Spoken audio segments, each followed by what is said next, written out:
My guest today is Dr. Greg Chapman, who's the author of the book, The 5 Pillars of Guaranteed Business Success. Not only is Greg an author, he is a professional speaker and the CEO of the Australian Business Coaching Club.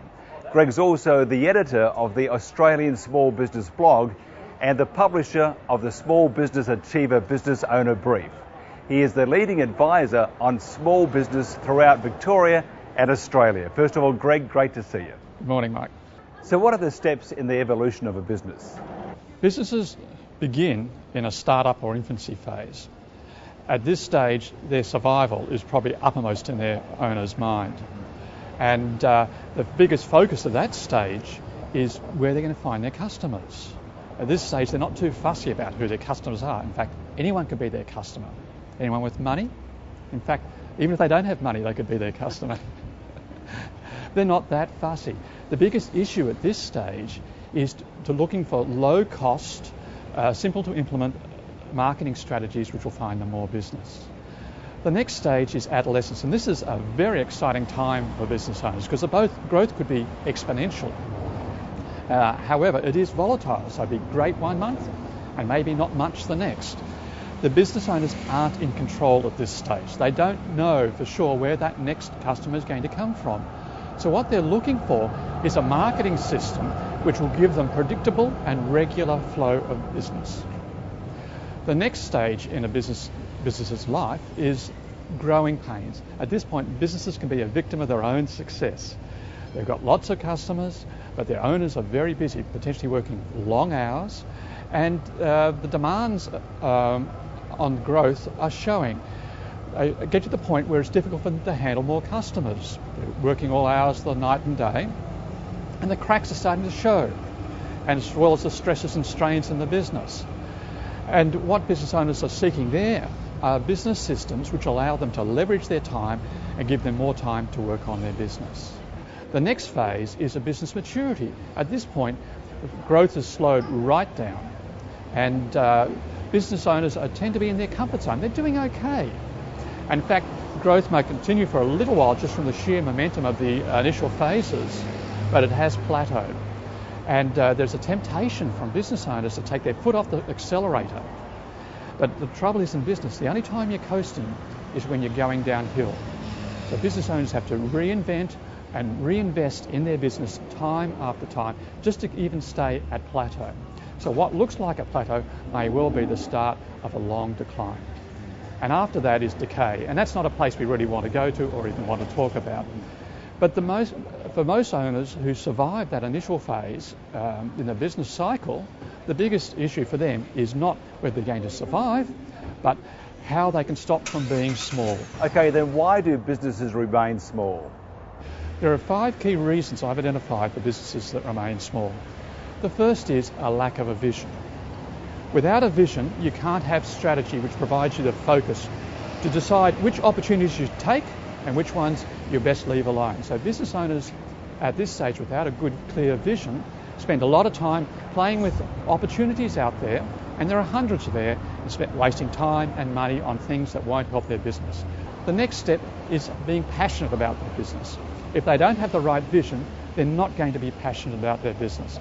And if the owner's not passionate about their business, how can their customers be passionate about it? How can their staff be passionate about it?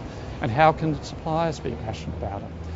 And without that passion, you won't have the commitment to continue to do the things you need to do to be successful in your business. The third reason why businesses aren't successful is there's no plan. Now, it's not enough to have a vision, but a vision without a plan is really like a dream, and we all know how often they come true. The fourth reason why businesses stay small is the owners don't value their time. They're sweating the small stuff. They spend dollar time on penny jobs. They think they're saving money by doing things themselves rather than bringing in other people with different skills or lesser skills even to do the things that they don't need to do. And if you don't value your time, you are very much limited in how big your business will grow.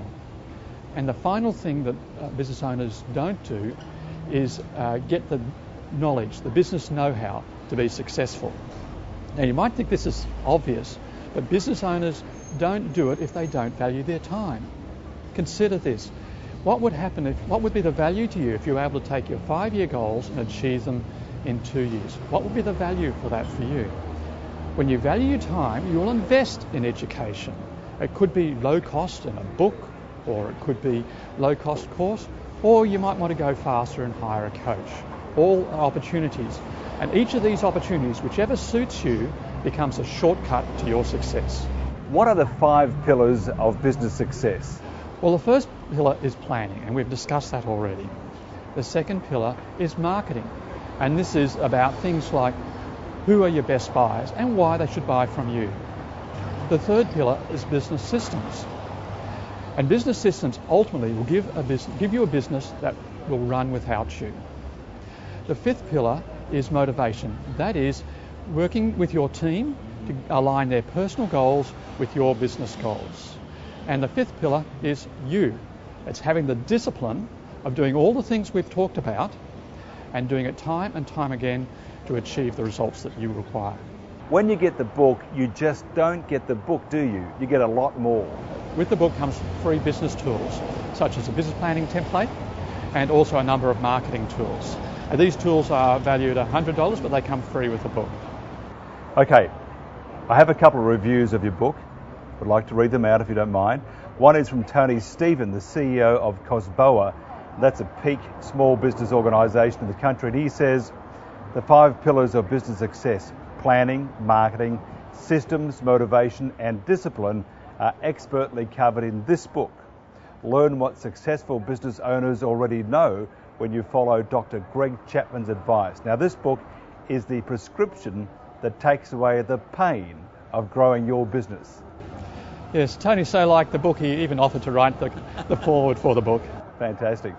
And the second review is from a reader, Graham Parsons of Teams for Tasks, and he says, I think it is very good. It feels more realistic and relevant to Australian small business than the Gerber stuff. Now the question is, are you the Australian Michael Gerber?